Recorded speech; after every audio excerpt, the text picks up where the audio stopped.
What if you wanted to put a dove in the AC staircase to hear its call echo from the walls, but didn't want to go through the whole work of catching one and recording it, never mind the potential animal cruelty?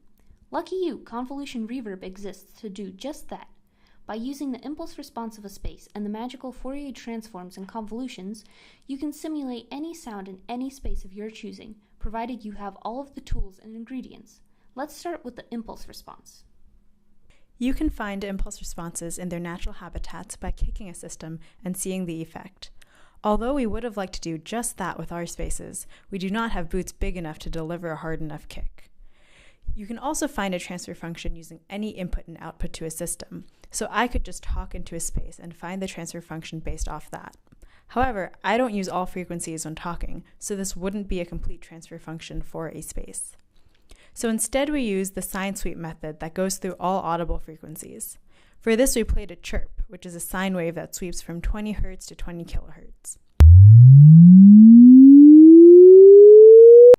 The frequency content of this is just a box of all the frequencies we played. We then recorded this sound in different spaces, where each of the recordings sounded slightly different due to the different echoes of the spaces. We can then take the Fourier transforms to go through the frequency domain to get the impulse response of the space, which we're calling h of t. Because impulse responses characterize a space, you can find physical properties of the space, like length, reflected in the response. If you take a tube, a pretty simple object, and find its impulse response, you can see it is periodic, with a period of around 8.5 milliseconds. Peeking at the frequency content, there is also an interesting trend, as if there are multiples of a certain frequency that dominate. This phenomenon is explained by vibrational modes. If you place a recording device at the opening of a tube and play a sound, for the sound to reach the microphone, it must travel the whole length of the tube and back to be picked up. This constraint effectively filters out frequencies whose periods are not multiples of the length, because they will not finish their oscillation or hit a node where they reach the opening. Thus, we know that the time it takes for the sound to travel to the microphone is 8.5 milliseconds, the period, and if sound travels at 343 meters per second, the length of the tube should be approximately 1.4 meters. Looking at our actual measurement, the tube is 1.39 meters long.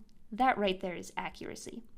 Although it is possible to analyze more complex spaces using this method, we decided to jump into the second part of convolution reverb, convolving sounds.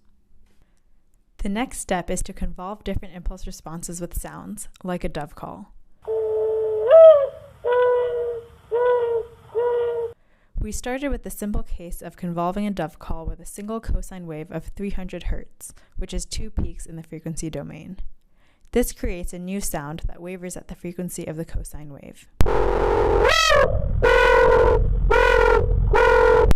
We can use different frequencies of cosines to turn our dove into different animals.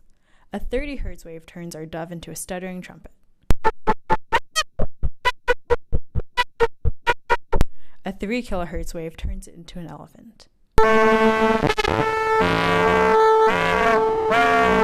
But why stop at simple frequencies?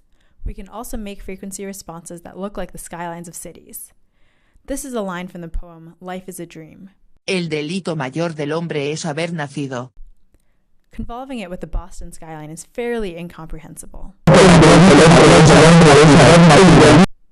But convolving it with Barcelona gives a much more understandable sound. Clearly, the Barcelona skyline was designed for this purpose. Putting it all together, we can make any noise sound like it is in any space. For example, here is a dove in a large plastic sphere. Here is a poem recited in a staircase. El delito mayor del hombre es haber nacido. And voila, we now have interesting sound effects with no human or animal cruelty to satisfy all of your exotic sound needs.